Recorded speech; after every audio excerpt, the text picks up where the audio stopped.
Rápido porque voy a rápido por el tiempo, siempre me queda corto cuando veo esta clase. Hay tanto por hablar, pero voy a ir rápido. La enfermedad pleural en realidad abarca 3 entidades. Yo solamente voy a hablar de una sola. No tengo tiempo. Además, 50 minutos es muy escaso para mí para hablar de solo de la enfermedad pleural, que es bastante. Es como hablar de neumonía. Si ingresa gas o aire al espacio pleural, lo que no debe ser, estamos hablando de un neumotórax. ¿Por qué normalmente ustedes se han puesto a pensar? En el capilar pleural hay gases, oxígeno, CO2, vapor de agua, nitrógeno. ¿Por qué estos gases no pasan al espacio pleural? ¿Se han puesto a pensar? Porque no hay gradiente de presión. Porque la presión en el espacio pleural es mayor que la presión en el capilar pleural. Esa sería la respuesta. Entonces ahí tenemos neumotórax. No voy a hacer eso. Cuando aumente el líquido en el espacio pleural, normalmente pequeña cantidad de líquido, ya se llama derrame pleural. Es lo más frecuente y hoy día vamos a hablar de eso, derrame pleural. Pero hay otro más. Y ustedes dirán, pero ¿por qué he puesto la imagen de un cerdito? Lo que pasa que es engrosamiento o fibrosis de la pleura. Es como si fuera piel de chancho. Paquipleuritis. Tampoco voy a hablar de eso. Entonces vamos a hablar de derrame pleural. Neumotórax, derrame pleural y fibrosis pleural conocida como paquipleuritis. Y ahí tenemos la definición. ¿Qué es derrame pleural? Si normalmente hay líquido, que ahorita veremos, el incremento de este líquido en el espacio pleural, eso es derrame pleural. Así de simple. Entonces recordemos, hay una velocidad con la que se forma el líquido pleural.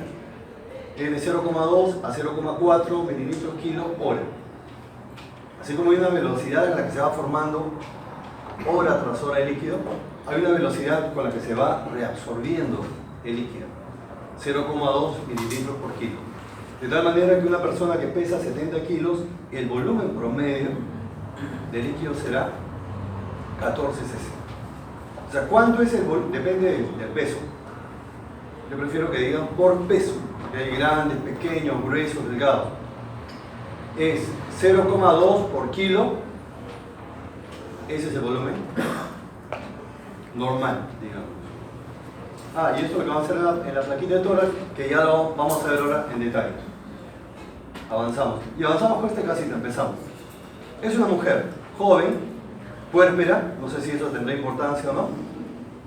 Viene por una semana que tiene tos seca, luego del parto, dolor torácico en mi tórax izquierdo, disnea y fiebre. Y en el examen de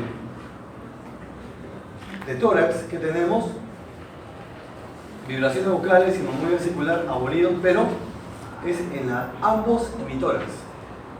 Como pueden ver en la radiografía, están viendo una radiopacidad homogénea sin broncograma aéreo que obstruye el seno costeo-diafragmático y que asciende hacia la cara lateral.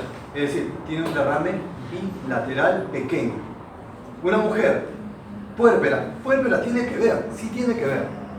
¿Qué sospecha es una puérpera? Cuando, por ejemplo acá, ¿qué tiene? Un derrame pleural bilateral. Muy bien, es joven y puérpera. Eso que va para infecciosa, va para autoinmune. ¿Para qué va? Cáncer. ¿Para qué va? Si es puérpera. ¿Qué sucede en el embarazo? En el caso de las mujeres, se descubren que enfermedades autoinmunes, se despiertan por el embarazo o en el puerperio, se complican. Entonces, al ser puérpera, yo sospecharía el derrame por lupus, por lo menos. El lupus eritematoso sistémico. Pero también el embarazo baja las defensas, ¿o no? Podría pensar en tuberculosis. Puérpera ha tenido baja defensa, puede ser un derrame por tuberculosis. Sin embargo, nosotros tenemos que juntar toda la información para poder plantear una etiología. ¿Qué es lo que tiene? ¿Cuál es el perfil del paciente? Joven, mujer, puérpera, que tiene una enfermedad aguda, una semana, que está caracterizada por derrame pleural, pequeño, bilateral, tiene fiebre, con fiebre. Es un derrame pleural febril. Entonces las posibilidades que tengo acá son dos. O decidan, o es LES o es TBC. Se acabó. Te dirán. ¿Ah? Pero también, por eso digo, tienen que utilizar el comportamiento. ¿Qué es lo más común? Ustedes pueden ser que no lo sepan todavía, pero tal vez lo hayan escuchado o tal vez lo pueden deducir, intuir.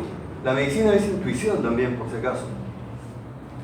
Piensa, derrame pleural por TBC, ¿suele ser bilateral? No, es unilateral. ¿Suele ser pequeño como este? No, grande. Así tengo una semana, grande. Y el derrame de una enfermedad autoinmune, como lees, cumple. Es una mujer joven, puérpera, y que, ¿cómo es el derrame en inglés? Es un derrame bilateral, pequeño, y se acompaña de fiebre, ya recurre. Ni hablar. Entonces, es la manera de hacer el diagnóstico. Primero el síndrome es derrame pleural, y la etiología, ¿ven cómo hemos razonado? El perfil del paciente y el comportamiento de la enfermedad misma. Así se hace el diagnóstico.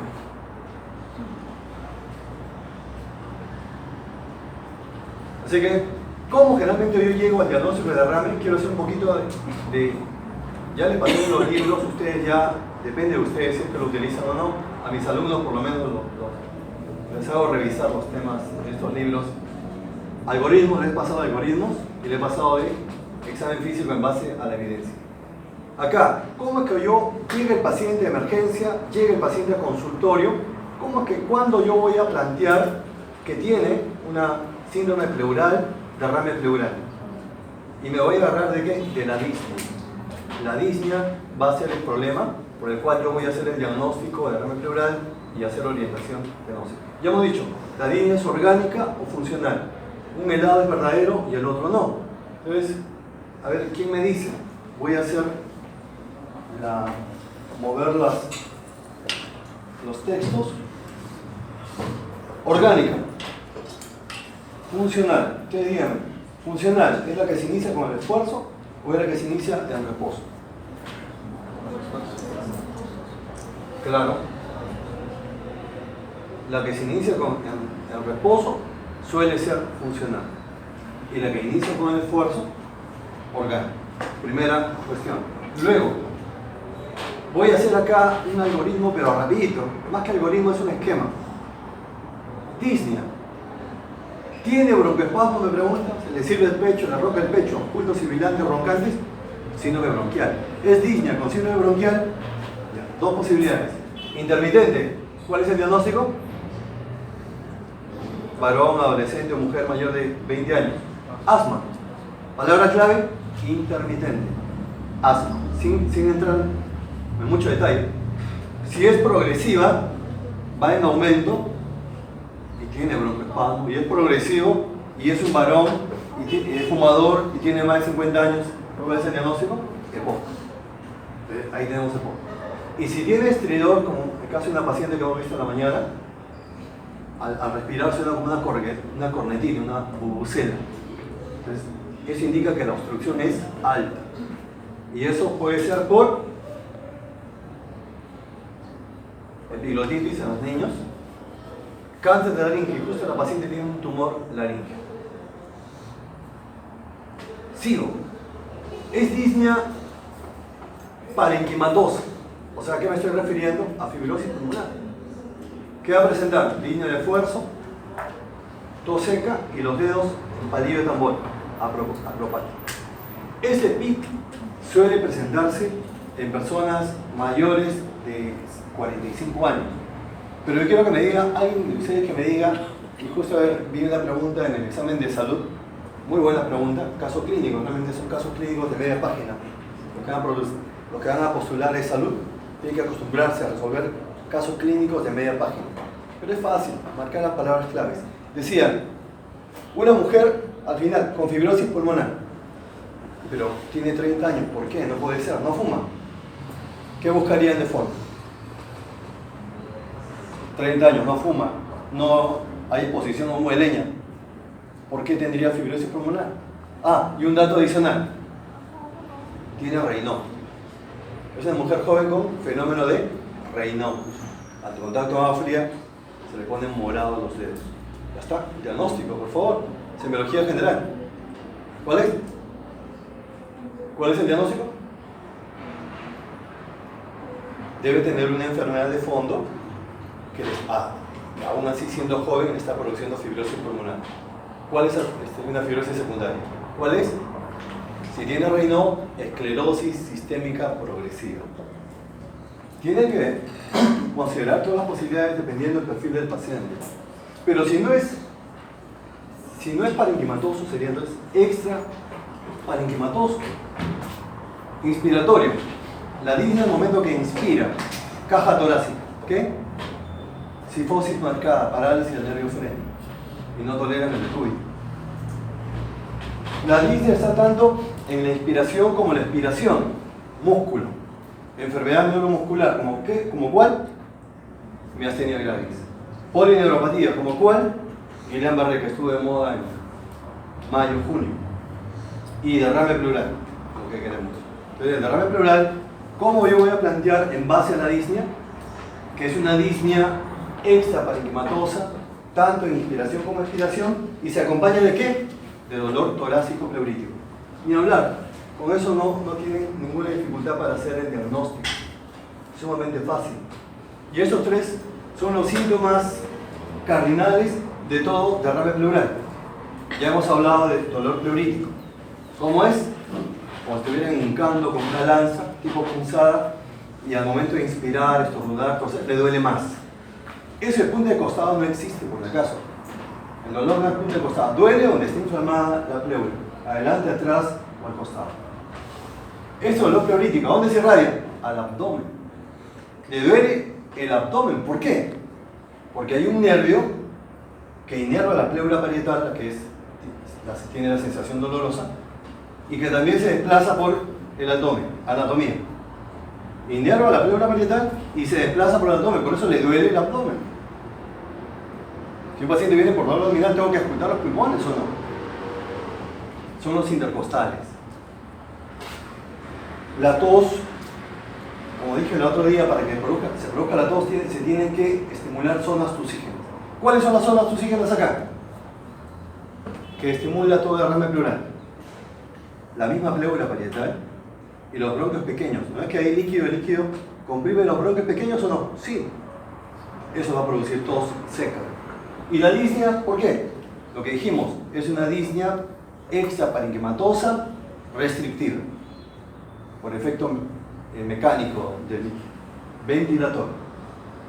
Esos son todos los síntomas cardinales. Vamos ahora a los signos.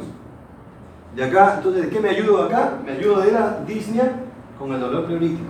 Ahora ustedes dirán, pero debe haber otras causas de este dolor, tipo punzada, que aumenta en inspiración. Claro que sí. Hay otras causas, pero no se acompañan de disnea. Van a ver, cuando ustedes sean internos y estén en emergencia, llevan a estos pacientes, realmente jóvenes, y se quejan, incluso del dolor acá en el reto external, que hace pensar en un infarto miocárdico. Pero ¿cómo es el dolor? Un infarto miocárdico, ¿cómo es el dolor? Opresivo. Y ellos dicen, no, es como si le hubieran hincando. Primera llamada de atención. Pero lo que tienen que hacer ustedes es buscar puntos dolorosos. Con el dedo pulgar, acá en las articulaciones postocondriales, y van a ver que acá el paciente salta de dolor. ¿Qué es lo que tiene? Una costocondritis. ¿Cómo se llama eso? ¿Lo conocen? ¿Síndrome de quién? Tipsy, síndrome de Tipsy. Vamos ahora a examinar al paciente. Ya yo estoy pensando solamente con los síntomas en derrame pleural, por si acaso. No es una novedad, yo más bien voy a buscar esto, lo que tengo que buscar en todo paciente con derrame pleural. Ahogadamiento. Puede ser total o parcial. Y el lado donde el derrame se expande menos. Y acá se expande más. Inspección. Luego voy a palpar. Hago la palpación. Este es un video, pero lástima que no he traído el video. Pero ya ustedes saben examinar a un paciente. En la plexación, la cara posterior, 3/3. Superior, medio, inferior. Tome aire, el lado donde está el derrame se va a expandir menos. Amplexación, disminuir. Y las vibraciones vocales en el lado del derrame, porque el derrame el líquido es un mal conductor, desaparece. No vibraciones vocales, no frémito vocal. Eso me está indicando que esto es líquido. Una cosa, ustedes pueden tener un gran derrame masivo. Las vibraciones vocales están abolidas. Ustedes pueden tener una telectasia masiva dentro del grupo de síndromes parenquimales. En una telectasia las vibraciones desaparecen igual que un derrame. ¿Qué dicen? ¿Desaparecen? No. A veces se confunde. Yo he visto, ustedes piensan que uno miente, pero en la emergencia he visto punzar a telectasias masivas del cirujano, sin rajar del cirujano. ¿Por qué? Porque no examinar bien. Entonces, recuerden, en una telectasia, así sea masiva, no desaparecen las vibraciones vocales. Eso ocurre solo en derrame pleural. Acá tenemos que la matidez va a ser desplazable, ahora les explico cómo. Pero, cuando no hay líquido desplazable, se habla de un derrame enquistado o masivo. Pregunta de examen. ¿Qué causas conocemos de derrame enquistado o masivo? 1. Empiema. Se infectó el líquido pleural, se llama empiema. 2. Cáncer, no tuberculosis. La tuberculosis no se enquista. Infeccioso, empiema, y no infeccioso, cáncer. Estoy ocultando. ¿Qué va a pasar en la ocultación? La disminución y abolición del momuyo vesicular. Frote pleural. Esto ocurre cuando se inflama la pleura parietal. Solamente va a haber frote en exudado. Solamente hay dolor torácico pleurítico en exudado. Trasudado no hay dolor pleurítico. Agudo, áspero en ambos tiempos, y se presenta cuando se está instalando el derrame y cuando ya se está resolviendo el derrame. Final, es el frote. Este frote yo lo puedo confundir con un frote pericárdico. ¿Qué hago para poder diferenciarlo? ¿Cómo sé que este frote, este sonido rudo, áspero, en ambos tiempos, es de frote pleural y no pericárdico? ¿Qué hago? ¿Qué le digo al paciente? ¿Qué le digo? Le digo que tome aire y que contenga la respiración. Si es pleural, desaparece. ¿No? Y si es pericárdico, continúa. A no ser que sea yo y pueda detener su corazón. Le pedimos la ocultación de la voz, el 33, el famoso 33. Que vas a escuchar un 33 como si estuviera tapándose la nariz. 33, 33, algo así. La voz de cabra, egofonía. Egofonía, yo solamente lo ubico en derrame pleural. Ahora ustedes dirán, pero ¿y cómo es que se va a escuchar líquido? Perdón, ¿cómo se va a escuchar un sonido? Es este 33, o voz de cabra, si el líquido es un mal conductor, ¿no? ¿Cómo es que deja pasar el sonido? Lo que pasa es que el líquido, a medida que va ascendiendo, va disminuyendo su grosor. Vamos a hacer una imagen. De tal manera que yo, ¿dónde puedo escuchar sonido? En el borde superior del derrame. Sí va a permitir el pasaje de sonido. O sea, ¿dónde debo buscar egofonía? En el borde superior del derrame. La otra cosa, si el derrame es masivo, pulmón blanco, ¿puedo buscar egofonía? No. Porque a lo largo de todo el espacio pleural la capa de líquido es gruesa. O sea, un derrame masivo no busco egofonía. Un derrame masivo no busco soplo pleural. Ahora vamos a ver el soplo.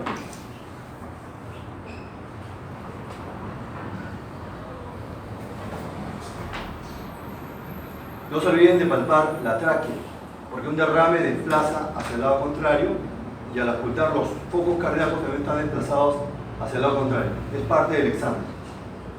Ahora paso a explicar cómo hay que evaluar, cómo hay que buscar líquido desplazable, que es lo que es normal dentro de esto, lo que yo espero en todo derrame, que el líquido esté desplazado. Y si está enquistado, ya sospecho un empiema o cáncer. Paciente sentado. Acá pongo la copa de vino para poder comparar. Empiezo a percutir de arriba hacia abajo. Cuando se percute 2 toques, nada más. Algunos hacen así. ¿Quieren que le abran la puerta?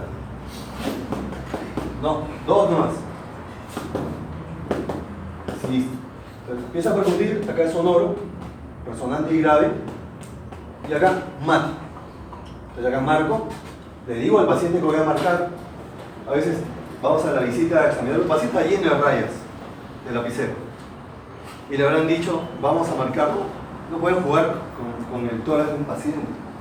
Entonces, marco, pidiéndole permiso, marco, es el límite superior del derrame, igual que la copa. Ahora, voy a invitar al paciente a echarse. ¿Qué sucede cuando se echa? Esta es la marca. ¿Qué sucede cuando se echa? Por acción de la gravedad, el límite superior del derrame desciende. Y ahí está, ya están viendo la copa. El líquido desciende, el límite superior desciende. ¿Qué hemos demostrado? Que hay líquido líquido. Así de fácil, dos posiciones. Ahora, quiero explicar el soplo pleural. Todos conocen el soplo tubario. Para mí, el soplo tubario o tubárico es el padre de todos los soplos. ¿Cuál es el padre de todos los soplos? El soplo tubario. Entonces recordemos, ¿qué es el soplo tubario? El soplo tubario es el sonido laringotraqueal. Si yo le pidiera que apunten la base anterior del cuello, ese sonido inspiratorio en A es el soplo tubario. Que lo voy a escuchar, que normalmente no se debe escuchar en el tórax. Cuando este sonido laringotraqueal, que acá está bien, acá es normal, cuando lo escucho en el tórax, se llama soplo tubario. ¿Qué es el soplo tubárico? Es el sonido laringotraqueal que es transmitido por la pared costal debido a la presencia de una condensación que actúa como un sólido y transmite el sonido. Yo les pregunto, en una neumonía, ¿qué porcentaje de pacientes encontraremos soplo tubario? ¿Qué han aprendido?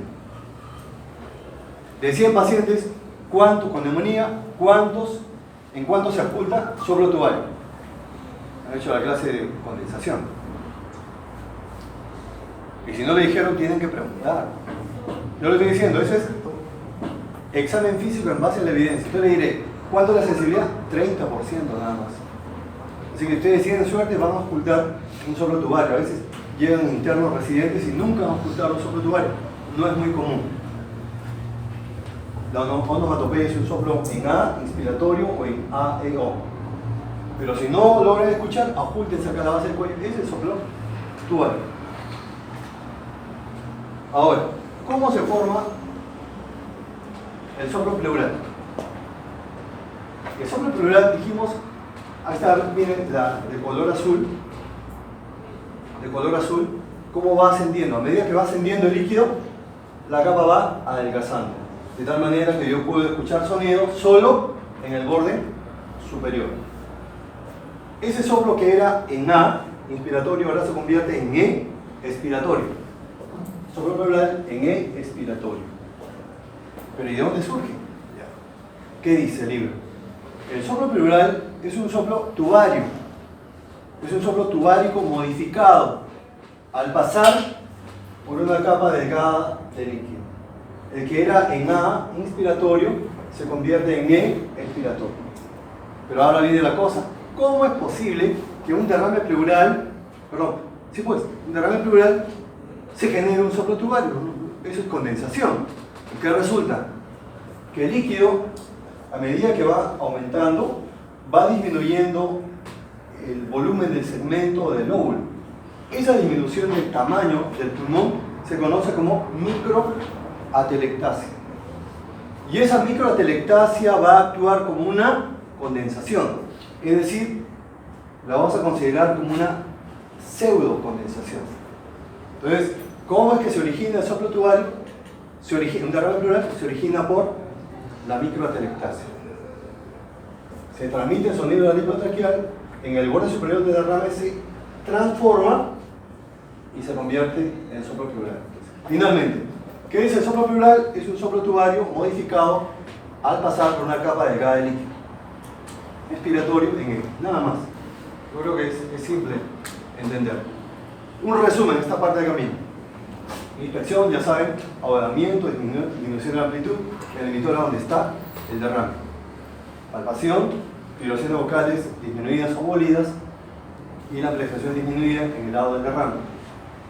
En la percusión, matidez generalmente desplazable en las dos posiciones Y si no está desplazable, ya sospechan en qué? Cáncer, en PM. Membrana circular disminuido o molido. Y la ocultación de la voz pectoriloquia. Esto me olvidé decirlo. Pectoriloquia áfona, voz susurrada. Voz susurrada. Le piden al paciente que susurre, ¿no?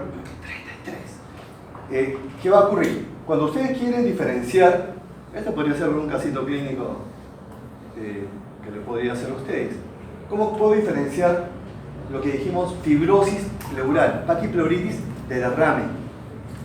Los signos son muy parecidos, pero solamente habrá pectoriloquia áfona cuando hay líquido. Derrame pequeño, pectoriloquia áfona. Fibrosis pleural no hay. Listo. Ahora vamos a una pincelada. La radiología, repito, más radiología. Acá tenemos una secuencia de placas radiográficas que me van evidenciando el líquido a medida que va aumentando de tamaño. Al inicio, bueno, esto lo puedo detectar. Obturación del seno costodiafragmático. Todo lo podemos reconocer. Dice el libro a partir de 300 cc. Otro libro dice 150. Entonces depende de la referencia. ¿Cuál libro de referencia? El libro de pleura de Light. Pero puede el derrame, cuando es más pequeño, no producir obturación del seno costodiafragmático. Entonces, ¿qué aparece? Como este de acá. Como una elevación del diafragma. ¿Por qué? Porque el líquido, ¿dónde se va a acumular? Debajo del pulmón. Y a medida que va aumentando, parece que estuviera levantando el pulmón y dando la sensación de una elevación del diafragma. Cuando ya llega a 300, se obtura el seno costodiafragmático. Cuando llega a 1 litro, aparece la famosa curva del Amazon, donde parece que el líquido es más alto, o sea, el borde superior del líquido es mayor en la cara lateral. ¿Eso es cierto o es falso? Si nos preguntaran, el límite superior del líquido, ¿dónde es más alto? ¿En la cara anterior, lateral o posterior? Según esta radiografía, cara lateral. ¿Es cierto o no? ¿Es cierto? ¿Los radiólogos? ¿Es cierto? ¿Cierto? ¿Es cierto? No es cierto, es falso. Una vez pregunté en un examen a los alumnos que no entendieron, no voy a preguntar eso para evitar malos entendidos. Pero eso no es cierto, consulten con su profesor de radiología. Es solamente radiológico. Y el masivo borra todo el campo pulmonar y empuja la tráquea y el vertigino hacia el lado contralateral. Causa de derrame masivo: insuficiencia cardíaca, tuberculosis, cáncer. Ahora, hay una lámina simpática, me gusta bastante esta lámina. ¿Por qué? Porque me permite hacer radiología clínica. Según el tamaño del derrame, según la localización, yo puedo predecir la causa. Así que empezamos. Derrame grande, ya le dije. Cáncer, insuficiencia cardíaca, tuberculosis. Derrame bilateral, ya vimos en antes, ¿no? Autoinmune. Enfermedad autoinmune. Pero, ¿qué es lo más frecuente? Insuficiencia cardíaca. En una insuficiencia cardíaca el derrame es bilateral o es del lado derecho. Del lado derecho. Cualquier causa de edema generalizado, sea cardíaco, hepático, renal, va a producir derrame del lado derecho, pero con más frecuencia, insuficiencia cardíaca. Tenemos también el síndrome de Meigs. En este caso, el paciente tendrá, mujer, un tumor de ovario benigno, ascitis tipo trasudado y derrame pleural del lado derecho, tipo trasudado. Síndrome de Meigs. Y del lado izquierdo, hay un casito clínico que le voy a poner ahorita. Del lado izquierdo, en mi mente inmediatamente aparece causa de derrame del lado izquierdo, pancreatitis aguda, sin temor a equivocar. Es lo que todos conocemos. Pero también está disección de aneurisma de aorta, rotura de esófago, infarto, rotura de vaso. Ahorita lo vamos a explicar. Les sugiero que repasen esta lámina, lo pueden sacar de apuros. Unas pinceladas nada más de la fisiopatología. ¿Dónde se forma el líquido pleural? 3 lugares. El capilar parietal pleural, parietal, no visceral, parietal, en el espacio intersticial pulmonar y la cavidad peritoneal. Ahí se va a formar, todos los tres lugares donde se forma el líquido. ¿Por qué en la pleura parietal? Porque en la pleura parietal el gradiente de presión hidrostática y oncótica finalmente es más 6. O sea, va a haber movimiento de líquido. En cambio, en la pleura visceral es 0. Simplificando la cosa. ¿Por qué el líquido se forma a partir de la pleura parietal solamente? Porque ahí hay gradiente de presión. En la pleura visceral no. ¿Dónde se reabsorbe el líquido? El líquido es reabsorbido por capilares linfáticos. ¿Qué pleura? ¿Parietal o visceral? Solo parietal. ¿Por qué? Porque la pleura parietal tiene esos espacios que se conocen, que ustedes deben recordar por histología, como estomas. ¿Y para qué sirven los estomas? Sirven para que pasen los capilares linfáticos. ¿Tiene estomas la pleura visceral? No. De tal manera que en la pleura visceral tampoco hay reabsorción. Causa de trasudado, muy simple. A ver, ¿dónde se forma el líquido? Si aumenta la presión hidrostática, insuficiencia cardíaca. Si disminuye la presión oncótica, síndrome nefrótico. Si hay congestión pulmonar, todo el líquido que se acumula en el pulmón, ¿a dónde finalmente va a ser drenado? Al espacio pleural. Es por eso que ustedes ven esos pacientes que tienen insuficiencia cardíaca, ¿por qué tienen edema? Es porque el líquido está pasando al espacio pleural. Es más, cuando ustedes ven una radiografía con compresión pulmonar, si tiene edema, está demostrado que la presión capilar pulmonar en cuña, PCWP, es mayor de 30 milímetros. Derrame pleural en compresión pulmonar. Y si hay líquido, abundante cantidad de líquido ascítico también, el líquido pasará por los poros que hay en el diafragma, debido al incremento de la presión peritoneal. Entonces es fácil entender la causa del líquido trasudado. El líquido sudado es por inflamación. ¿Cuál es la causa? Lamentablemente infecciosa de derrame tipo exudado en nuestro medio, sigue siendo tuberculosis. Es una pena. Y no infecciosas, enfermedades reumáticas autoinmunes, pancreatitis aguda, cáncer pleural, fármacos, nitrofurantoína, amiodarona. Eso acá rapidito nomás.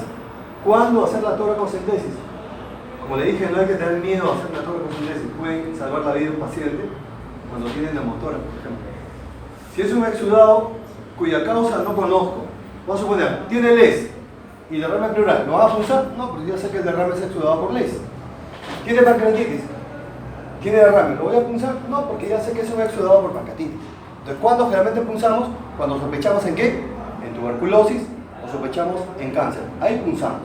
Y si tienes un paciente con insuficiencia cardíaca, que es lo que más vemos, y si tiene derrame pleural